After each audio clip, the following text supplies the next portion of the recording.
Every single year, it's undeniable at this point, you and I are both going to have to struggle more and more to be steadfast to these values, to follow God, and to truly be men and women of after God's own heart, right? If the world hates you, know that it hated me before it hated you. If you were of the world would love you as its own. But because you are not of this world, and because I chose you out of the world hates you. Remember the word that I said to you, a servant is not greater than his master. If they persecute me, they will also persecute you.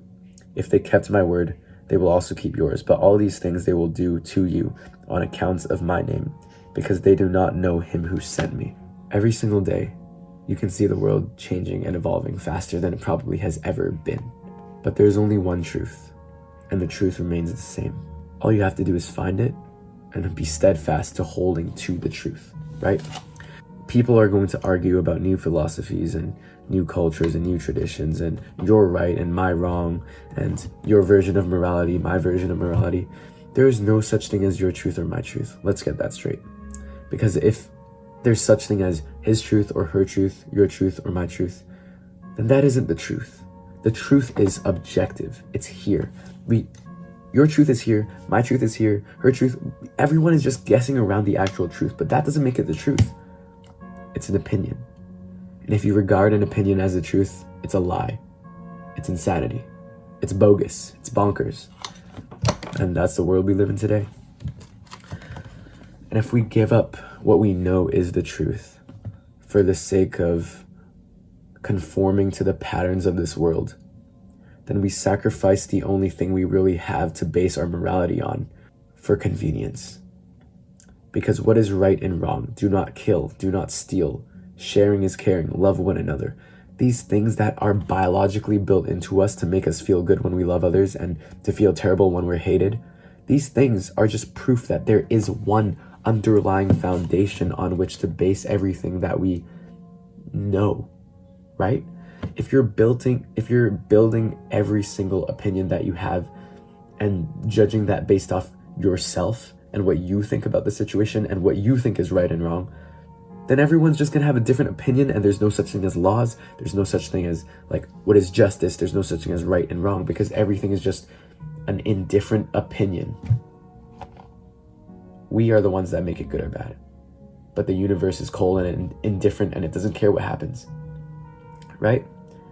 So without a God, there's no such thing as right and wrong and justice, but we all have that built-in compass into us when we are born.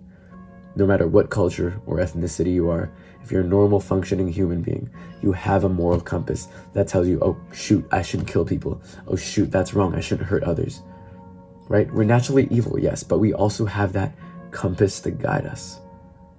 We do. Even villages that are so remote, that don't have any access to mainstream media or the internet, who don't have access to these widespread worldviews, they still have these moral compasses. Why? Because it's innate, it's built into us. And for that reason, it points to some creator, some common evolution to love someone unconditionally, to love someone who hurts you. The fact that we can do that kind of proves that it's more than just chemicals in our brain. It's not very evolutionarily ideal to love someone who hates you and to give to the poor who can never give back to you, and for that to make us feel good and fulfilled, right? So Spirit is working in you, and you're not of this world.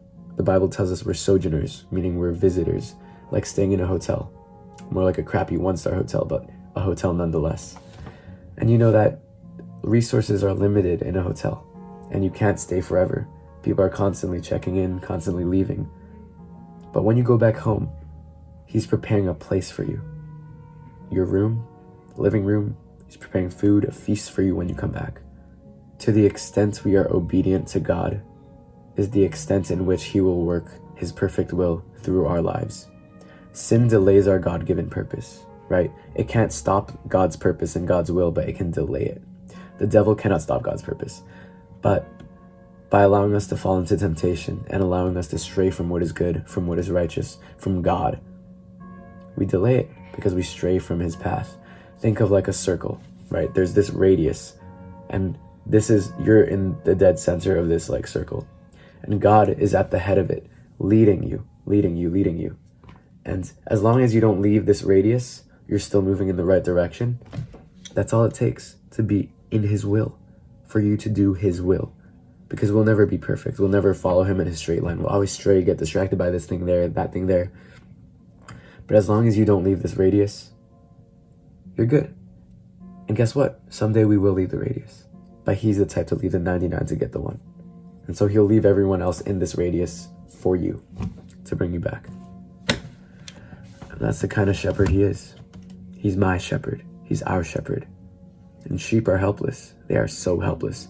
But if you take a sheep to grasslands and they eat the grass, right? They'll literally keep eating into the grass until it's just dirt and it's worms and it's bugs and they'll get diseased and die. And if you lead them to still waters, they'll just keep drinking with the algae and everything and they'll get diseased and die. And if they fall over and they can't get back up on themselves, they're just laying there on their backs. And then they get diseased because stomach acid builds up or whatever, and like it just happens like that. If you're like, shepherds know this. And then they get disease and die. Like, they're so helpless. They're completely reliant on a shepherd. In the same way we're completely reliant on him. If this message resonated with you, share it with a friend. If you want to hear more from a 17-year-old trying to do God's work, subscribe. It's a win-win for both of us. Get after it.